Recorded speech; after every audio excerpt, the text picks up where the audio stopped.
ডারউইনের মতবাদ প্রকাশিত হওয়ার পর ১৫০ বছরের বেশি অতিবাহিত হয়েছে। এই সময়ের মধ্যে জীববিজ্ঞানের গবেষণায় অনেক নতুন তথ্যের সন্ধান মিলেছে। বিশেষ করে বিগত শতাব্দীতে জীব, ক্রোমোজোম ও মিউটেশন সম্পর্কে ব্যাপক চর্চা হয়েছে।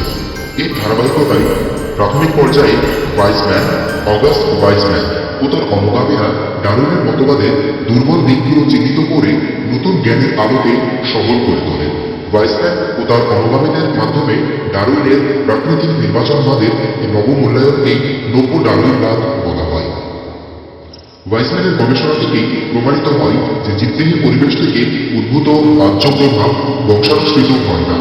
তিনি প্রজন্মের পর প্রজন্ম ইঁদুর ছাড়ার লেজ কেটে কোনো প্রজন্মেই ছাড়ার লেজের দৈর্ঘ্য কমতে দেখেননি। 1896 সালে তিনি তার জার্মপ্লাজম সেমাটোপ্লাজম তত্ত্বে উল্লেখ করেন যে জীবের জন্মায় অবস্থিত জননকোষেই থাকে জার্মপ্লাজম, আর দেহের অবশিষ্ট কোষে অর্থাৎ সোমাটিক সেলে থাকে সোমাটোপ্লাজম।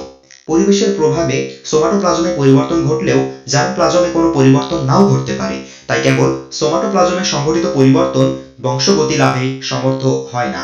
সুতরাং পরিবেশের সব প্রত্যক্ষ প্রভাবই বিবর্তনের শর্ত হতে পারে না।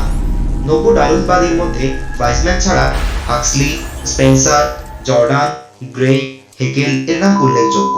নব্য ডারউইনবাদ এর ব্যাখ্যায় বলা হয়েছে যে প্রাকৃতিক নির্বাচন ঘটে পপুলেশন পর্যায়ে। অভিযোজনের কারণ একাধিক, প্রাকৃতিক নির্বাচন এগুলোর মধ্যে একটি। প্রাকৃতিক নির্বাচন ঘটে জীবের জার্মপ্লাজম স্তরে, আর জার্মপ্লাজমে সংঘটিত পরিবর্তনই বংশগতি লাভে সমর্থ হয়। জার্মপ্লাজম তত্ত্বের আলোকে কেবল গোনাড থেকে জননকোষে জেনেটিক বস্তু গঠিত হয়। এ মতবাদের প্রকরণের ব্যাখ্যায় বলা হয় যে জননকোষে অভ্যন্তরীণ উদ্দীপনার ফলেই পরিবর্তিত বংশধরে প্রকরণের উদ্ভব ঘটে।